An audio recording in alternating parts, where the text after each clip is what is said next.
वालेकुम दोस्तों, आज हम आपके लेके आए हैं अर्तुगरुल गाजी ड्रामा सीजन 5 एपिसोड 8 पार्ट 2।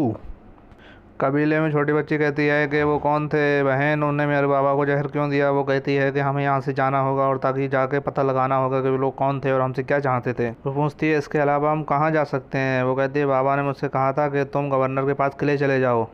और वो पूछती है तुम्हें तुम्हारा हार मिल गया नेहा, या तुम्हें कम मिला गया? तुम मुझे बताए बगैर जंगल गई थी।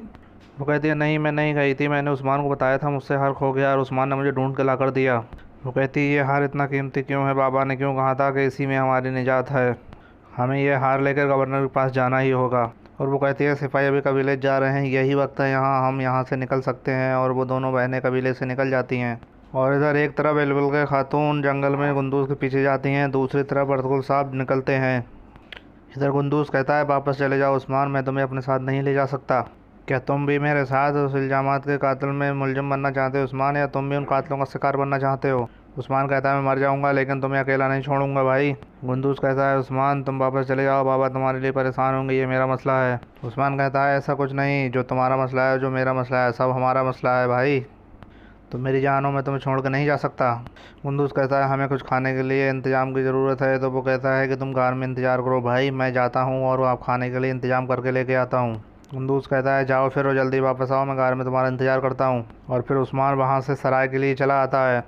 इधर एलबिल के खातून गुंदूस के जासूस सुराग लगाते हुए अगले बढ़ती हैं। सिपाही कहते हैं निशानात उस पहाड़ की जानिब जा रहे हैं एलबिल के खातून। वो कहती हैं रास्ता कार की तरफ जाता है, इसका मतलब उनका इरादा वहाँ रात गुजारने का है। चलो चलते हैं सिपाहियों, अगर तुम दुनिया के दूसरे कोने में भी चले जाओ तो मैं तुम्हें ढूंढूंगी गुंदूस। इधर दूसरी तरफ अर्तुगरुल साहब के घात लगा के वो डाकू बैठे होते हैं और अर्तुगरुल साहब वहाँ आते हैं तो वो उन पर हमला कर देते हैं।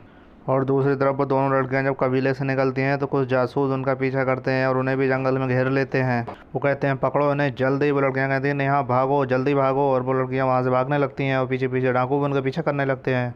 और इधर एलबिल के खातून गुंदूस को ढूंढ लेती हैं, उनका आमना सामना हो जाता है। वो कहती हैं सिपाही गुंदूस अपनी तलवार फेंक दो कातिल। गुंदूस कहता है मैं कातिल नहीं हूँ, क्या तुम्हें समझ नहीं आती? जाओ असली कातिलों का शिकार करो। एलबिल के खातून कहती हैं कि तुम समझते हो तुम मुझसे भाग सकते हो, ना ही तुम और ना तुम्हारे बाबा मुझसे फरार हो सकते हैं। अर्तुगरुल साहब कहते हैं जारहाना अंदाज से सिपाहियों इन पर हमला करो। इधर एलबिल के खातून कहती हैं इसको पकड़ लो, ये मुझे जिंदा चाहिए। और इधर गुंदूज और सिपाहियों में जोर की तकरार होती है और सिपाहियों गुंदूज में लड़ाई होने लगती है। इधर लड़कियों को वो डाकू पकड़ लेते हैं और जब वो डाकू उन्हें ले जाते हैं तो नूरगुल साहब और मोर्गन उन पर वार कर देते हैं, तीर से हमला करते हैं।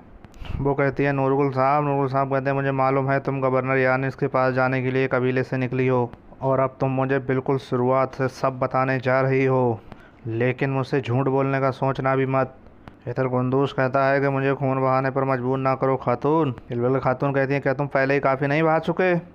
बहुत हो गया, तुमने मेरे बाबा और मेरे सिपाहियों को कत्ल किया, तुम दोबारा नहीं भाग सकते, चलो सिपाहियों। और तभी गुंदूस की तलवार छूट जाती है और सिपाही उसको गिरफ्तार कर लेते हैं। और इधर अर्तुगरुल साहब और बाबा सभी डाकुओं से अच्छे से लड़ते हैं, खूब घमासान की उनमें लड़ाई होती है। और अर्तुगरुल साहब और डाकू के हाथ पर वो निशान देख लेते हैं जो उसे उस्मान ने बताया था। और वो कहते हैं तो तुम थे जिसने मेरे बेटों पर हमला किया था। वो कहता है वो छोकरे मेरे हाथ से निकल गए लेकिन मैं तुम्हारे लिए मौत की घंटी बजाने आया हूँ। अर्तुगरुल साहब कहते हैं मैं तुम कोई नहीं बल्कि तुम्हारे मालिक को भी मारूंगा जिसके आगे तुम दुम हिलाते फिरते हो। और इसी बीच और भी डाकू आ जाते हैं और बाबर कहता है ये गीदड़ कहाँ से आ गए। और इधर गुंदूस को पकड़ लेती हैं एलबिल खातून। कहती हैं हिसाब का वक्त आ गया है। कहती हैं पहले तुमने मेरे सिपाहियों को कत्ल किया और बेरहमी से मेरे बाबा को कत्ल किया, अब मैं खुद तुम्हें सज़ा दूंगी जिसके तुम मुस्तहिक हो।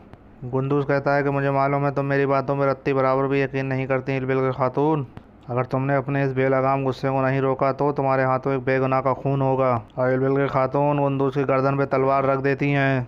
और इधर इन डाकुओं के बीच अर्तुगरुल साहब और सब सिपाहियों घिर जाते हैं। डाकू कहते हैं लेकिन अब मैं तुम्हें ख़त्म कर दूंगा। इधर गुंदूस कहता है कि अगर तुम मुझे कत्ल करोगी तो ये असल कातिलों के लिए दावत होगी, मैं ना तो तुमसे और ना ही मौत से डरता हूँ। एलबिल के खातून कहती हैं कलमा शहादत कहो। और इधर अर्तुगरुल साहब जब उन डाकुओं से घिरे हुए होते हैं तभी अचानक उन डाकुओं पर तीरों से हमला होता है और वो कहते हैं ये कहाँ से आ गए। बाबर कहता है भाई वो हमारे सिपाही हैं जो गश्त पर हैं। और तीरंदाज सभी उन डाकुओं को मारने लगते हैं। अर्तुगरुल साहब कहते हैं सिपाहियों हमला करो।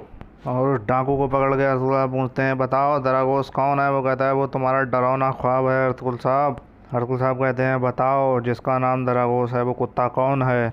दोस्तों ये वीडियो आपको पसंद आए लाइक करें, शेयर करें और हमारे चैनल को सब्सक्राइब करें। घंटे वाला बटन दबाना ना भूलें ताकि सबसे पहले नोटिफिकेशन आपको मिल सके। मिलते हैं नेक्स्ट वीडियो में।